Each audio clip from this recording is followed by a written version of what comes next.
Bible एक वर्ष में।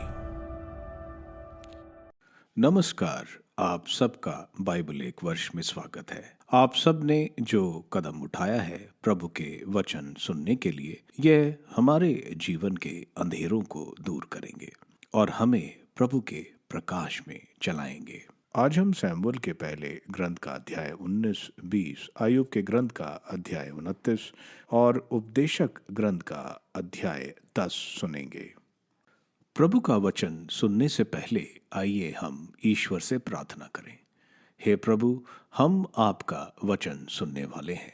हमारे मन की आंखें खोलें और हमें आध्यात्मिक प्रज्ञा दें ताकि हम आपको जान सकें और आपके वचन के अनुसार अपना जीवन जिए। यह हम मांगते हैं आपसे प्रभु यीशु के नाम, आमीन। सैमुअल का पहला ग्रंथ अध्याय 19, योनातान का अपने पिता से निवेदन। शाऊल ने दाऊद की हत्या के विषय में अपने पुत्र योनातान और अपने सब दरबारियों से बातचीत की। शाऊल का पुत्र योनातान दाऊद को बहुत प्यार करता था, इसलिए उसने दाऊद से कहा, मेरे पिता शाऊल तुमको मार डालना चाहते हैं। कल सवेरे सावधान रहो, तुम किसी जगह छुप जाओ और मैं शहर से निकलकर उस मैदान में जहां तुम होगे अपने पिता के पास रहूंगा और तुम्हारे विषय में अपने पिता से बात करूंगा। जो कुछ मालूम होगा मैं तुम्हें बता दूंगा। योनातान ने दाऊद का पक्ष लेकर अपने पिता से कहा, राजा अपने सेवक दाऊद के साथ अन्याय ना करे, क्योंकि उसने आपके विरुद्ध कोई पाप नहीं किया। उल्टे उसने जो कुछ किया उससे आपको बड़ा लाभ हुआ। उसने अपनी जान हथेली पर रखकर उस फिलिस्तीनी को भगा को मारा और इस प्रकार प्रभु ने सारे इज़राइल को महान विजय दिलाई। आपने यह देखा और आनंद मनाया और आप क्यों अकारण ही दाऊद को मारकर निर्दोष रक्त बहाना चाहते हैं। शाऊल ने योनातान की बात मान ली और शपथ खाकर कहा, जीवंत ईश्वर की शपथ, दाऊद नहीं मारा जाएगा। इसके बाद योनातान ने दाऊद को अपने पास बुलाया और उसे यह सब बातें बताईं। योनातान दाऊद को शाऊल के पास ले आया और वह फिर पहले की तरह शाऊल के साथ रहने लगा। शाऊल का दाऊद पर आक्रमण। फिर युद्ध छिड़ गया। दाऊद फिलिस्तीनियों से लड़ने गया और उसने उन्हें इतनी बुरी तरह मारा कि वह उसके सामने से भाग गए। शाऊल पर पुनः प्रभु द्वारा भेजा हुआ दुष्ट आत्मा सवार हुआ। वह अपने घर में भाला लिए बैठा था और दाऊद सितार बजा रहा था। शाऊल ने दाऊद को भाले से दीवार में ठोकने का प्रयत्न किया, परंतु उसने अपने को शाऊल से बचा लिया और भाला दीवार में जा लगा। दाऊद उसी रात निकल भागा। मिकल द्वारा दाऊद की प्राण रक्षा। उस रात शाऊल ने दाऊद के घर दूत भेजकर उस पर पहरा बिठा दिया, जिससे वह सुबह होते ही उसे मार डाले। दाऊद की पत्नी मिकल ने उसे यह कहते हुए सावधान किया, यदि तुम इसी रात किसी सुरक्षित स्थान पर नहीं चले जाते तो कल सवेरे तुम मारे डाले जाओगे। तब मिकल ने दाऊद को खिड़की से नीचे उतार दिया और वह भाग निकला। मिकल ने एक मूर्ति लेकर उसे पलंग पर रख दिया। फिर बकरियों के बालों की बनी हुई एक जाली उसके सिर पर लगा दी और उसे कपड़ों से ढक दी। जब शाऊल ने दाऊद को ले आने के लिए दूत भेजा तो वह बोली, वह बीमार है। शाऊल ने दाऊद को देखने उन दूतों को भेजा और उनसे कहा, उसे पलंग पर पड़े हुए ही मेरे पास ले आओ, जिससे मैं उसका वध कर दूं। जब दूत आए तब उन्होंने देखा कि पलंग पर मूर्ति रखी है और उसके सिर पर बकरियों के बालों की जाली पड़ी है। शाऊल ने मिकल से कहा, तुमने क्यों मुझे इस प्रकार धोखा दिया? तुमने मेरे शत्रु को जाने दिया और वह बच गया। मिकल ने शाऊल को उत्तर दिया, उसने मुझसे कहा, जाने दो, नहीं तो मैं तुम्हें मार डालूं। दाऊद भागकर बच गया और रामा में सैमुअल के पास आकर उसने वह सब बताया जो शाऊल ने उसके साथ किया था। वह सामुएल के साथ नयोत जाकर वहां रहा। शाऊल को इसका पता चला कि दाऊद रामा के नबियों के निवास पर रहता है। शाऊल ने दाऊद को पकड़ने के लिए दूत भेजे। जैसे ही उन्होंने नबियों के समुदाय को सैमुएल के नेतृत्व में भविष्यवाणी करते देखा, शाऊल के दूत भी ईश्वर की आत्मा से अविष्ट होकर भविष्यवाणी करने लगे। इसके विषय में सुनकर साउल ने दूसरे दूतों को भेजा, वे भी अविष्ट हो गए। इस पर साउल ने तीसरी बार दूतों को भेजा तो वे भी अविष्ट हो गए। अब वह स्वयं रामा गया। सूकों के बड़े कुंड के पास पहुंचकर उसने पूछा, सैमुअल और दाऊद कहाँ हैं? उसे उत्तर मिला, वे रामा के नयोत में हैं। जब वह वहां से रामा को नयोत की ओर बढ़ा तो वह ईश्वर की आत्मा से अविष्ट हो गया और नयोत पहुंचने तक भविष्यवाणी करता रहा। वहां पहुंचकर उसने अपने कपड़े उतार डाले और सैमुअल के सामने भविष्यवाणी की। इसके बाद वह गिरकर दिन और रात भर नग्न पड़ा रहा। इसलिए लोगों में यह कहावत चल पड़ी, क्या साउल भी नबियों में से एक है? सैमुअल का पहला ग्रंथ अध्याय 20। दाऊद का पुनः पलायन। दाऊद रामा के नयोत से भागकर योनातान के पास पहुंचा और उससे बोला, मैंने क्या किया है? मेरा दोष क्या है? मैंने तुम्हारे पिता के प्रति कौन सा अपराध किया है जो वह मेरे प्राणों के ग्राहक बन बैठे हैं? उसने उसे उत्तर दिया, ऐसा नहीं होगा, तुम नहीं मारे जाओगे। देखो, मुझे बताए बिना मेरा पिता कभी कोई छोटा या बड़ा बात नहीं करते। मेरे पिता मुझसे यह क्यों छुपाएंगे? यह हो नहीं सकता।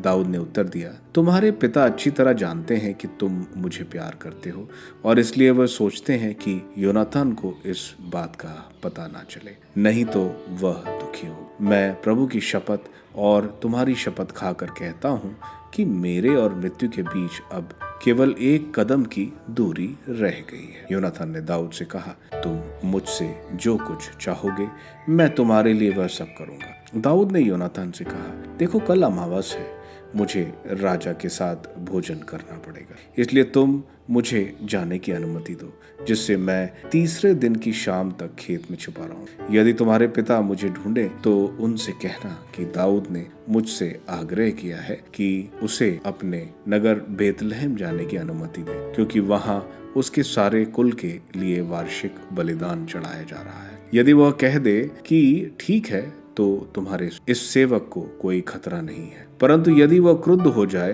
तो समझो कि वह मेरा बुरा करने पर उतारो। तब मुझ अपने सेवक पर कृपा करो, क्योंकि तुमने मुझे अपने दास के साथ प्रभु के नाम पर मित्रता की है। यदि मैं दोषी हूँ तो तुम स्वयं मुझे मार डालो, किंतु अपने पिता के हवाले मत करो। योनातान ने उत्तर दिया, ऐसा कभी नहीं होगा।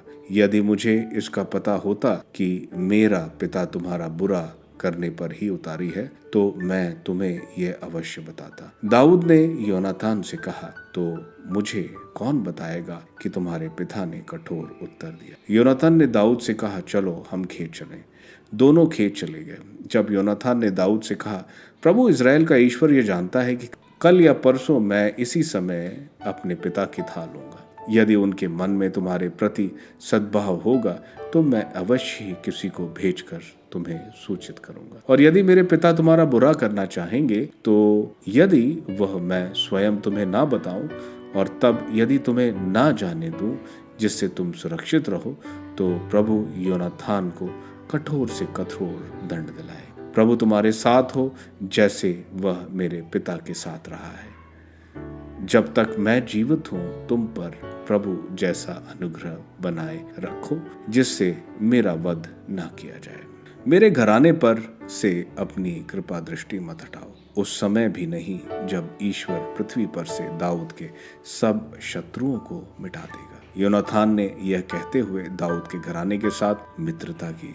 प्रभु दाऊद के शत्रुओं को दंडित करे। फिर योनातान ने दाऊद को शपथ खिलाई कि वह योनातान को प्यार करता रहेगा, क्योंकि योनातान उसे अपने समान प्यार करता था। योनातान ने दाऊद से कहा, कल अमावस है, तुम्हारा आसन खाली होने के कारण पता चलेगा कि तुम अनुपस्थित हो। तीसरे दिन तुम लौटकर वहीं छुपे रहो जहां तुम उस दिन छुपे थे, और एजेल के पत्थर के पास बैठे रहो। मैं उस ओर 3 तीर इस प्रकार फेंकूंगा जैसे मैं उन्हें किसी निशाने पर चला रहा हूँ। तब मैं एक लड़के से कहूंगा कि जाओ तीर ढूंढ लाओ।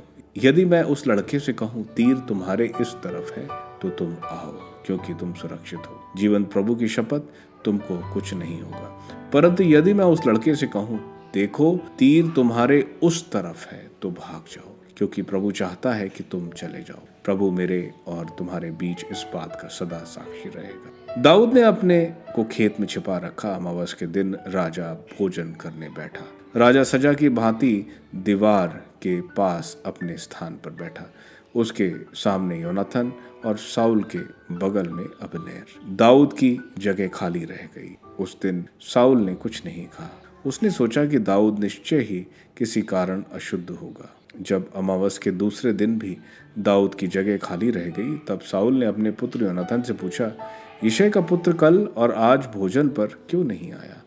योनाथन ने साउल को उत्तर दिया, बेतलहम जाने के लिए दाऊद ने मुझसे आग्रह पूर्वक छुट्टी मांगी। उसने मुझसे कहा, मुझे जाने दो, क्योंकि हमारा नगर बलिदान चढ़ाने वाला है। मेरे भाई ने मुझे बुला भेजा है। यदि तुम मुझे प्यार करते हो तो मुझे जाने दो, जिससे मैं अपने भाइयों से मिल आऊं। इसलिए वह राजा के साथ भोजन पर नहीं आया है।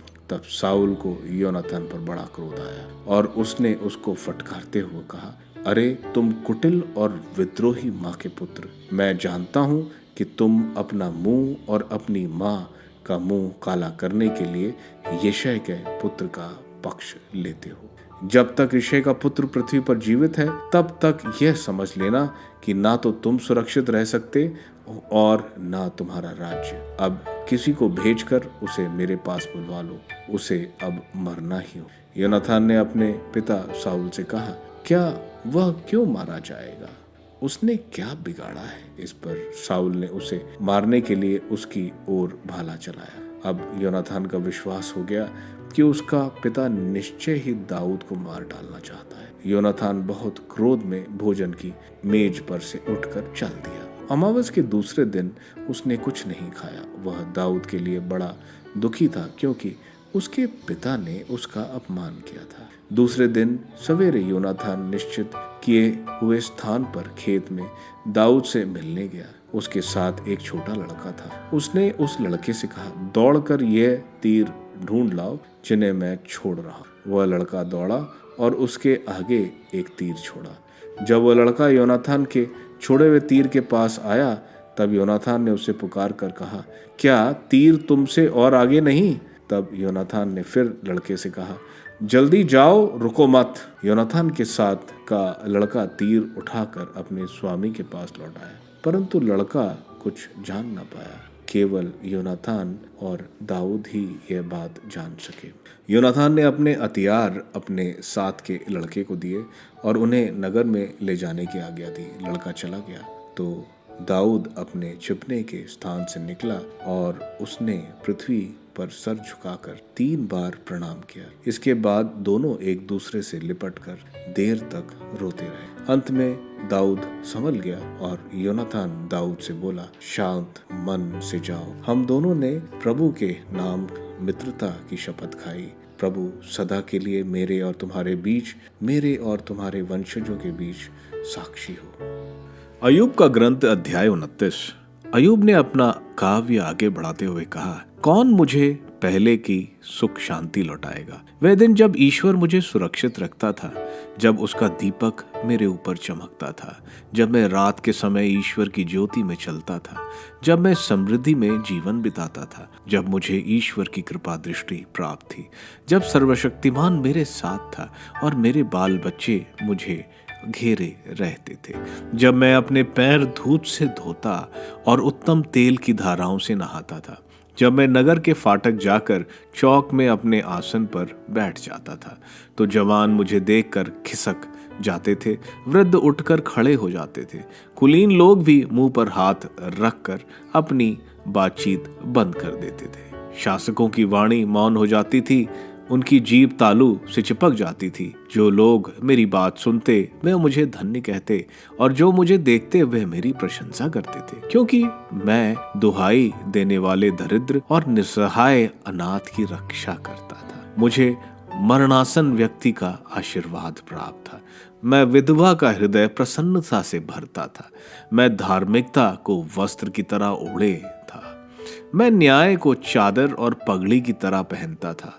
मैं अंधे के लिए आंख बन गया था और लंगड़े के लिए पैर। मैं दरिद्रों का पिता था और अपरिचितों को न्याय दिलाता था।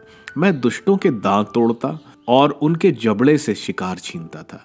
मैं सोचता था मैं समृद्धि से मरूंगा। मेरे दिनों की संख्या रेत के कणों की तरह अनंत होगी। जलस्रोत मेरे जड़ें सींचता और ओस मेरी डालियों पर उतरती थी। मेरी प्रतिष्ठा चिरंजीव रहेगी। मेरे हाथ का धनुष कभी झरझर नहीं होगा। सब लोग उत्सुकता से मेरी बात सुनते और मौन रहकर मेरा परामर्श स्वीकार करते थे। कोई मेरे बाद नहीं बोलता था। वह मेरे एक एक शब्द का रस लेते थे।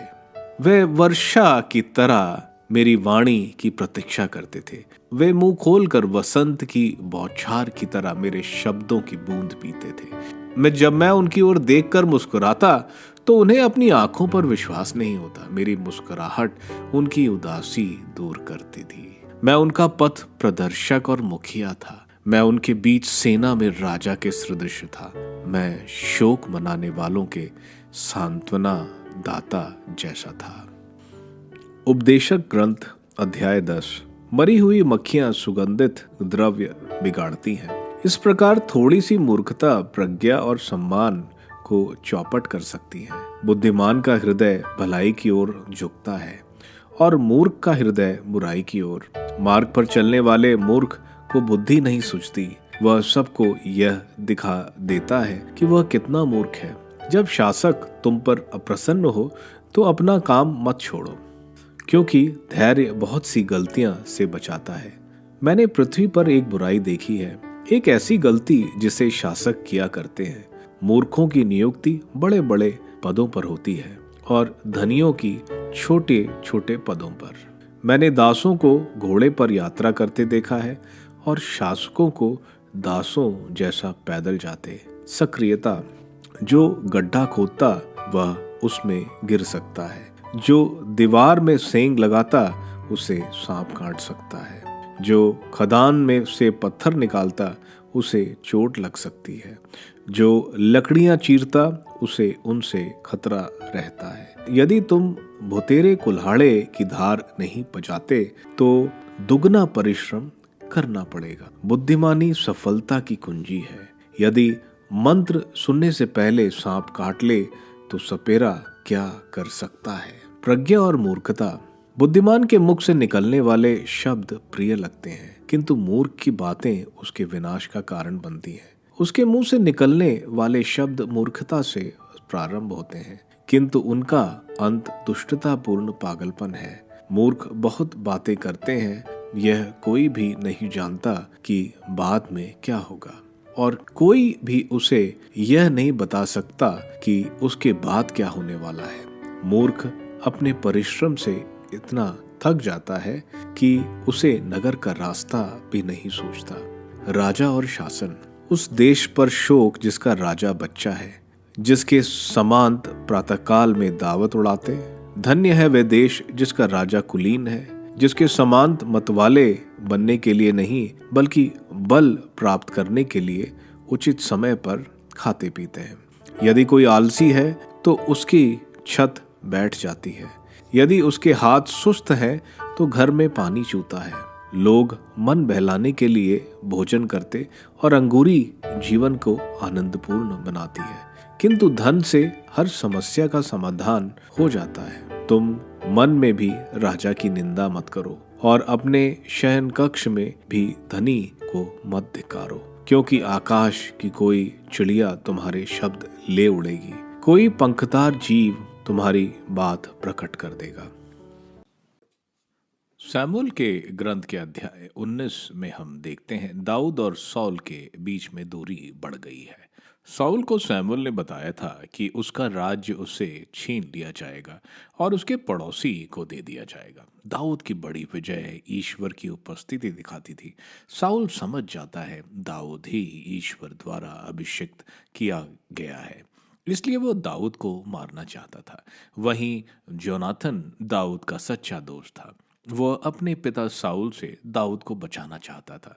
योनाथन साउल को बोलता है कि आप क्यों एक निर्दोष का पाप अपने सर पर ले रहे हैं। दाऊद ने तो आपका भला ही किया है। उसने गोलियात को मारा और इज़राइल के लिए महान विजय दिलाई है। शाऊल भावुक होकर योनाथन की बात मान लेता है, लेकिन फिर शाऊल दाऊद पर भाले से आक्रमण करता है, जिससे दाऊद बचता और भागता है वहां से। उसकी पत्नी मिखैल भी उसको अपने पिता के भेजे हथियारों से बचाती है। शाऊल के दोनों बच्चे यानी योनाथन और मिखैल दोनों जानते थे कि शाऊल दाऊद के साथ गलत कर रहा है। दाऊद वहां से भागकर रामा जहां सैमुअल नबी रहते थे वहां चला जाता है। सैमुअल वहां नबियों के साथ रहता था। शाऊल को इस बात का पता चलता है तो वो 2 बार वहां लोगों को भेजता है। दोनों बार ये पवित्र आत्मा में भविष्यवाणी करते हैं। शाऊल भी वहां जाता है और वो भी पवित्र आत्मा में अविष्ट होकर भविष्यवाणी करता है और वह वहां अपने कपड़े फाड़ देता है। यह अध्याय हमें दिखाता है कि अगर हम ईश्वर के रास्ते पर चलें तो ईश्वर हमारी जरूर रक्षा करते रहेंगे। अध्याय 20 में हम देखते हैं दाऊद योनाथन से मिलता है और बोल रहा है कि शाऊल क्यों दाऊद को मारना चाहता। इज़राइल में अमावस्या यानी न्यू मून के दिन विश्राम दिवस मनाया जाता है। इजरायली 300 दिन का साल यानी चंद्रमा संबंधी महीना मानते थे। उस दिन वे बलि चढ़ाते और प्रीति भोज खाते हैं।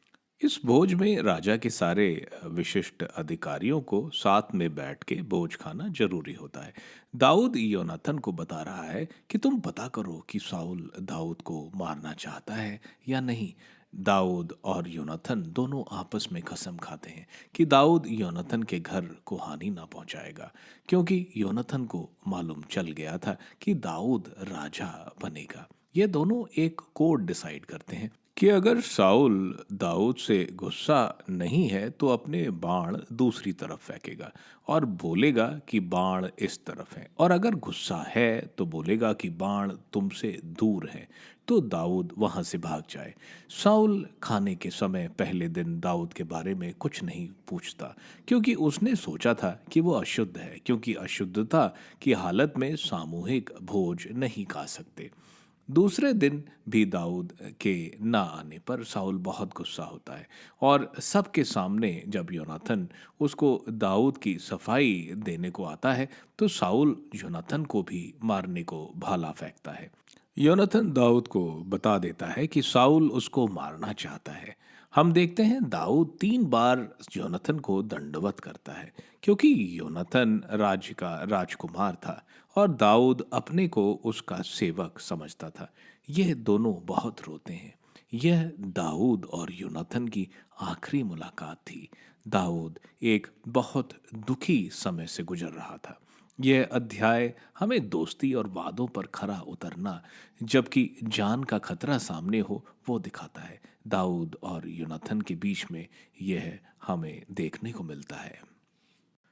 आयूब के ग्रंथ के अध्याय 29 में हम देखते हैं आयूब अपने पुराने दिन याद कर रहा है, जब उसकी पत्नी और बच्चे उसके साथ थे और वो काफी समृद्ध थे, और जब ईश्वर की कृपा उन पर थी, जब उसने गरीबों और बेसहारों का ख्याल रखा था।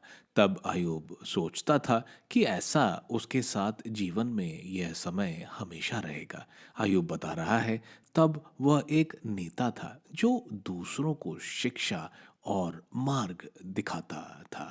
उपदेशक ग्रंथ के अध्याय 10 में हम देखते हैं उपदेशक बता रहा है किस तरह एक छोटी मूर्खता एक प्रज्ञा और सम्मान वाले मनुष्य को नीचा दिखा सकता है। उपदेशक एक बुद्धिमान की वाणी जो मधुर होती है, वही मूर्ख अपनी ही विनाश की बात करता है।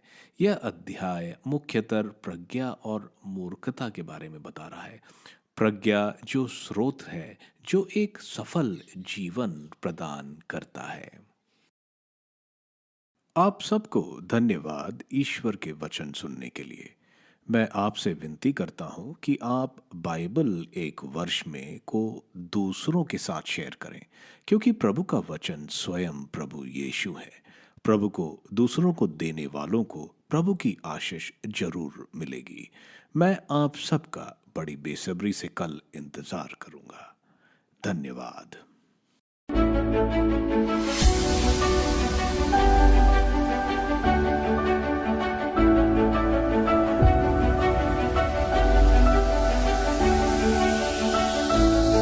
बाइबल एक वर्ष में।